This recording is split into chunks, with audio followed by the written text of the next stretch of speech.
Hello everyone. आज हम लोग ने डिसाइड किया था कि हम 4 किलोमीटर जो रेड ब्रिज है ना उसे क्रॉस करेंगे। वैसे तो हम रेड ब्रिज पार्क आते रहते हैं, लेकिन ये सिर्फ हम इससे पीछे पीछे रहते हैं, जो मैंने पहले भी वीडियो बनाई हुई है। अब जो नेक्स्ट एरिया ना वो फ्लैट नहीं है, एक हिली एरिया सा है और माउंटेन के दरमियान में ब्रिज बनाया हुआ है। ये तो सबवे का रास्ता, जो ऊपर आपको रोड दिखाई दे रहा ना, ये सबवे का रूट है। ये पूरे सिटी को कनेक्ट करती हैं।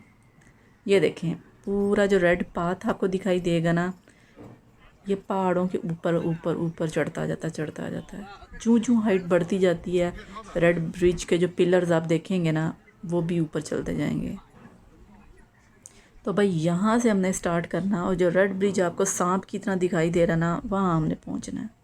ये बच्ची को देखे कितनी अच्छी स्केटिंग कर रही है, स्केटिंग शूज़ के साथ। उसके फादर उसको जल्दी लेके जाने की कोशिश कर रहे थे और बेचारी गिर गई। वो कॉर्नर आपको दिखाई दे रहा ना, यहाँ जाने का प्लान है अगर हम जा सके तो, क्योंकि बच्चे जो होते हैं वो आपके साथ कोऑपरेटिव नहीं होते। जहाँ तक वो कोऑपरेटिव होंगे वहाँ तक हम जाएंगे, और उसके बाद हमें वापस आना पड़ेगा। ये देखें, ये मैप है, उसके ऊपर लिखा भी हुआ कि 4 किलोमीटर है। ठीक है, so let's start our journey. ये अभी झीला, इस पे काम चल रहा, आप देख रहे हैं ना, मट्टी सारी दिखाई दे रही है।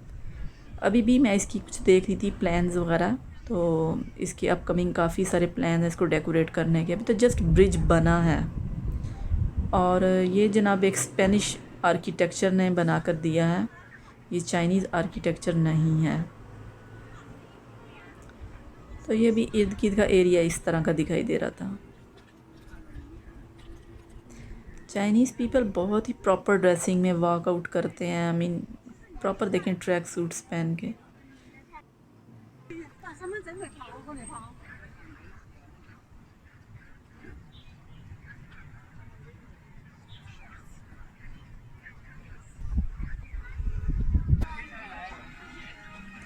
ये जो आपको सामने एक शेड दिखाई दे रहा ना, वाइट कलर का, ये होता था जूँ जूँ आप 200 किलोमीटर का डिस्टेंस कवर करते थे ना, ये शेड आ जाता था। इसका पर्पज़ था, आप थोड़ा रेस्ट करना चाहते हैं, आपको कोई इशू हो जाता है, आपको कोई फ़र्स्ट एड चाहिए, ठीक है ना, तो इस तरह से ये भी फैसिलिटी थी। और 200 के बाद आप अगर पुल से नीचे उतरना चाहते हैं, आप उतर भी सकते हैं। ये लिफ्ट थी, लेकिन ये वर्किंग कंडीशन में अभी नहीं थी। और जो पीछे आपको रेड कलर का टावर सा दिखाई दे रहा है, ये एक पैनोरामा व्यू देखने के लिए भी था।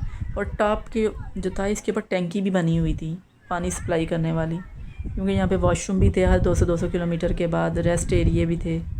तो ये दोनों पर्पज़ के लिए यूज़ होता था, टैंकी के तौर पे भी और एक पैनोरामा व्यू देखने के लिए भी। वैसे इस पर मैंने देखा तो किसी को भी नहीं था। लेकिन ब्रिज जो है ना, उसके पिलर्स बड़े से बड़े होते जा रहे हैं जूँ जूँ आप ऊपर हाइट पे जाएंगे।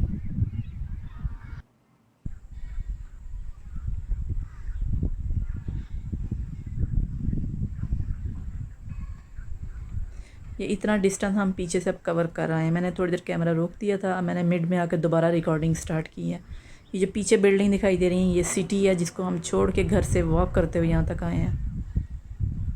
ये सारे जो है ना लीची के ट्रीज़ हैं, और ये ख़ुद बोए गए हैं, ये नेचुरली नहीं है। शनचन सिटी में लीची बहुत ज़्यादा है। ओवरऑल गोंगडोंग जो प्रोविंस है, उसमें लीची बहुत ज़्यादा पाई जाती है। जैसे ग्वांगचो भी आप जाएँ तो वहाँ पे भी लीची बहुत ज़्यादा मिलेगी आप।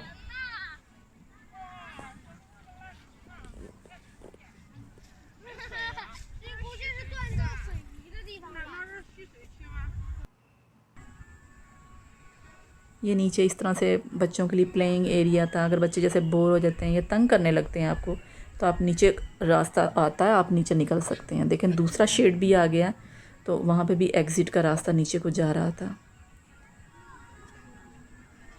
मैंने ये रोक रोक के कैमरा बनाई थी, मैंने कॉन्टीन्यूस नहीं बनाई थी, क्योंकि काफ़ी लंबा डिस्टेंस था।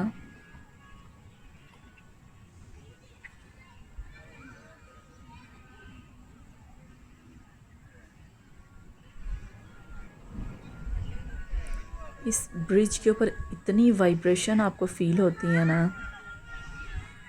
डर ही लगता है मुझे इसके ऊपर चलते हुए। ये एक हैंगिंग ब्रिज सा बनाया हुआ था इन्होंने, पतला सा तंग सा, और ये जो आर्किटेक्चर है ये टिपिकल चाइनीज़ स्टाइल में है। वो जो ऊपर कैनोपी सी है, ऐसे जैसे बैम्बूस की होती है, और वो टॉप तक जा रही थी।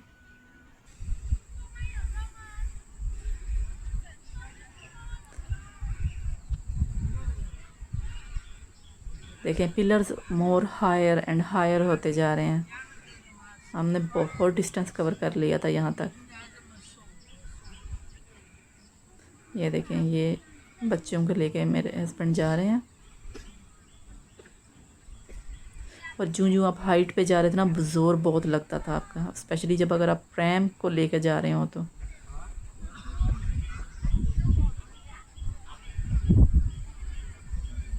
ये वीकेंड था, तो वीकेंड में मेरे हस्बैंड जिम नहीं गए थे, वैसे तो रेगुलर जाते हैं। तो उन्होंने कहा चलो मैं आज थोड़ा सा बच्चों को लेके एक्सरसाइज भी मेरी हो जाएगी, आउटिंग भी साथ हो जाएगी। सैटरडे संडे को ये नहीं जाते स्पेशल जिम, क्योंकि बच्चों को बाहर लेके जाना होता है। ये देखिए कितना ज़्यादा डिस्टेंस है जो हम कवर करके आए हैं। मैं पीछे का भी व्यू आपको दिखाती हूँ कि कितना हम कवर कर चुके हैं, और आगे का भी दिखाती हूँ। तो चूँकि मेरा डिस्टेंस भी बढ़ गया था बच्चों से, तो मुझे फिर अब यहाँ से भाग कर पहुँचना भी था। तो फिर इस तरह मैं रोक रोक के फिर मैं रोकती थी कैमरा, और फिर मैं रनिंग करती थी। ये एक गोल्फ का एरिया बनाया हुआ था। पहली तो बात है, जो बंदा यहाँ तक आएगा इतनी वॉक करते हुए फिर गोल्फ खेलेगा तो अच्छी खासी एक्सरसाइज हो जाती है, क्योंकि यहाँ आसपास कोई भी रेजिडेंशियल एरिया नहीं था। रेजिडेंशियल एरिया आपने देखा ही कितनी पीछे दूर है। ये शायद पैनोरामा व्यू देखने के लिए इस तरह से रास्ते डिफरेंट डिफरेंट जगहों पे डेक बने हुए थे। ये सिक्योरिटी कैमरास भी लगे हुए थे।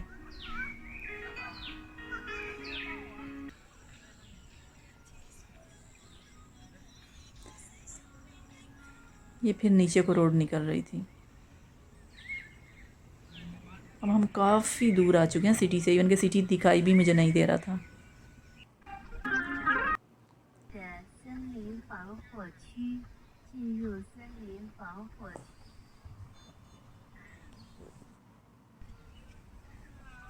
ये एक हैंगिंग ब्रिज था, आपको इंटरनेट पे भी इसकी तस्वीरें मिलेंगी। बिल्कुल पतला सा, पता नहीं शायद ग्लास का बनाया हुआ, क्योंकि चाइना में ग्लास ब्रिज भी बहुत मशहूर है ना। तो मैंने तो बच्चों की कोई भी पिक्चर नहीं ली थी, इसलिए मैंने अपने हस्बैंड से कहा कि थोड़ी देर रुकें यहाँ पे, ताकि मैं इनकी कुछ पिक्चर्स ले लूँ। तो मैं यहाँ इनकी पिक्चर भी ली थी, और थोड़ी सी वीडियो भी मैंने शूट की थी। बच्चे ना यहाँ पे थक गए थे, क्योंकि वो अपनी मर्ज़ी से घूमना फिरना चाह रहे थे।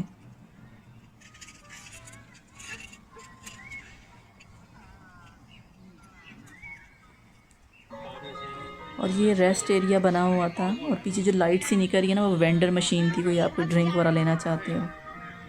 लेकिन इसमें मुझे कोई मतलब कोई हसल बसल नहीं दिखाई दी, कोई लोग जो मतलब नहीं दिखाई दी खाते पीते। आई थिंक सिर्फ जस्ट अभी बना ही है।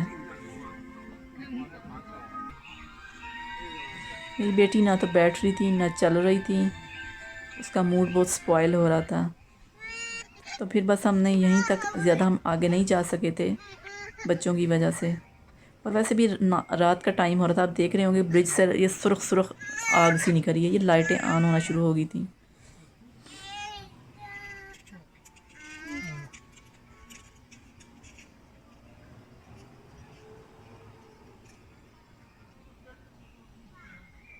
बस हमने यहीं तक डिस्टेंस कवर किया था। आई थिंक हार्डली हम 1 किलोमीटर गए थे, और 1 किलोमीटर हम वापस आए थे, क्योंकि जब मैं घर आके मैंने अपनी वॉच स्मार्ट वॉच चेक की, तो उस पर 2 किलोमीटर डिस्टेंस शो कर रहा था। ये देखिए मेडिकल किट भी इस तरह पड़ी हुई है, ठीक है, कुछ कुछ डिस्टेंस के बाद शेड बने होते हैं, उसमें आप आएँ रुकें स्टे करें। गर्म पानी भी रखा हुआ था। बस जनाब फिर हमने वापसी कर ली थी, क्योंकि बच्चे अब कोऑपरेटिव नहीं थे। तो ये देखिए किस तरह वो लालो लाल हो गया है। रेड ब्रिज तो पहले ही लाल है, और ये लाइट्स वगैरह बहुत ज़्यादा नीचे ऑन होने लग गई थी। बस अब वापसी हमने कर ली थी। ये ब्रिज जैसे मैंने जाते हुए आपको दिखाया था।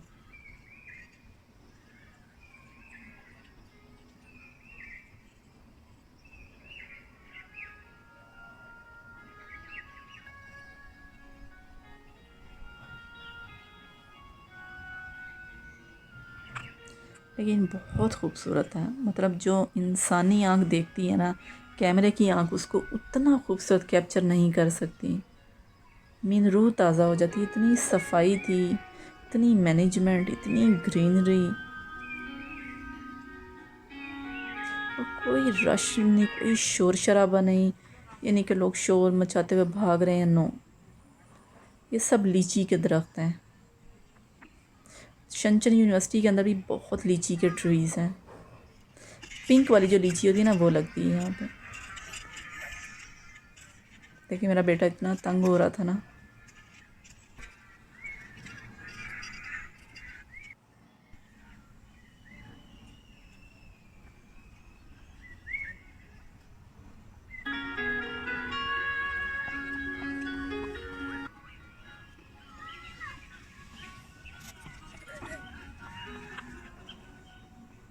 इसकी जो स्लिट है ना, वो बच्चे के क्रॉस कर सकता है, तो इसलिए हम डर भी रहते कि मतलब वो अकेला मतलब वॉक करते हुए अंदर ना चला जाए।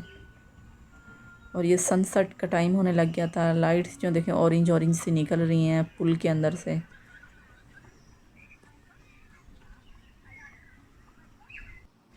सिटी की अभी नहीं ऑन हुई थी, कुछ कुछ दिखाई दे रही हैं बस। भी सिटी में कंस्ट्रक्शन बहुत हो रही है, आपको दिखाई भी दे रहा होगा पीछे। अभी तक वो जो पुलिस ही होती हैं लगी हुई हैं। ये देखा लिखा हुआ है stairs to get of the bridge. तो आप ब्रिज से गेट ऑफ कर सकते हैं हर 200 मीटर के बाद।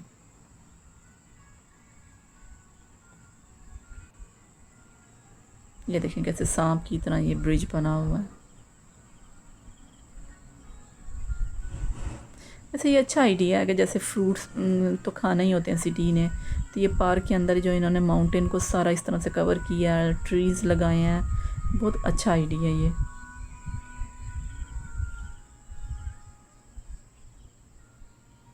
असल में शनचन जो सिटी है उसका मतलब भी यही है, हिली एरिया। शन का मतलब था माउंटेन और चन का मतलब था स्टॉप। मीन ये हिली एरिया बनता है इसका मतलब। तो यहाँ पे आपको ना ऊंची नीची जगह बहुत दिखाई देंगी, तो ये इन्होंने माउंटेन के अंदर ब्रिज बना के बहुत अच्छा किया हुआ है। अब देखें ये हम वापस आ गए और ये वो पार्क है जिसमें मैंने पहले वीडियो बनाई थी। ये बिल्कुल फ्लैट एरिया है, ठीक है, टाइल शाइल लगी हुई है नीचे। और देखें रात का टाइम था लेकिन फिर भी ऐसे फ्लड लाइट्स लगाकर इतनी लाइटिंग की हुई थी कि बच्चे हर तरह का स्पोर्ट कर रहे थे। देखिए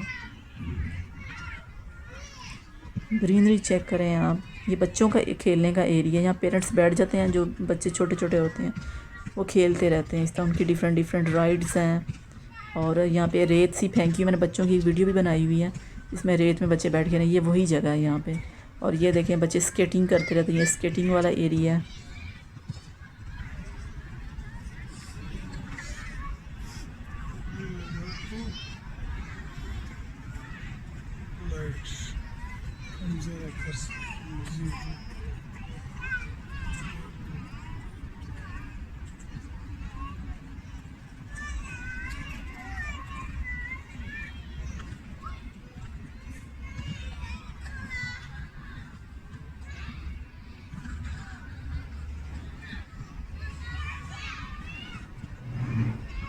पीछे बैडमिंटन लोग खेल रहे हैं। आई लव बैडमिंटन, मैं बहुत मिस करती हूँ। शनचन यूनिवर्सिटी में थी मैं मस्ट रोज़ाना खेलती थी। इतनी हेल्दी मतलब ये गेम है ना, क्योंकि इसमें आपका माइंड भी इन्वॉल्व होता है और आप फिज़िकली भी। तो ये मेंटली एंड फिज़िकली बहुत एक हेल्दी एक्टिविटी है। जैसे रनिंग या जॉगिंग, उसमें सिर्फ आप फिज़िकली इन्वॉल्व होते, मेंटली नहीं होते, ठीक है, बोर हो जाते हो।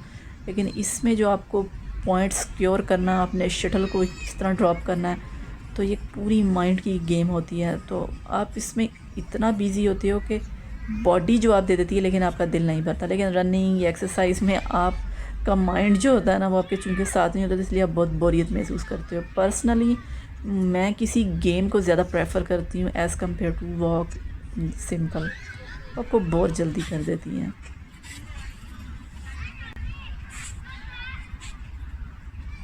पीछे देखें स्विंग भी है, एक नेट भी लगा, बच्चे इस पर चढ़ते रहते हैं, ठीक है, तो थकते रहते हैं। यहाँ पे मैं आपको एक मज़े की चीज़ दिखाऊंगी। ये स्टेयर्स देखें, ये जो स्टेयर्स होती हैं ना, ये बिल्कुल सीधी सीधी नहीं चढ़ते। इसके सेंटर में ना एक स्ट्रेट पट्टी होती है फ्लैट रोड की तरह, जिसमें ना आप प्रैम या जो डिसेबल लोग होते हैं उन अपनी व्हील चेयर लेके जाते हैं। ये देखिए तो कितना अच्छा आइडिया है। बस पीछे आपको सिटी दिखाई दे रहा है। तो अब हम एग्ज़िट लेंगे। हम जस्ट 10 मिनट वॉक करेंगे तो हमारा घर आ जाता है। ये हमारे घर से बहुत नज़दीक है।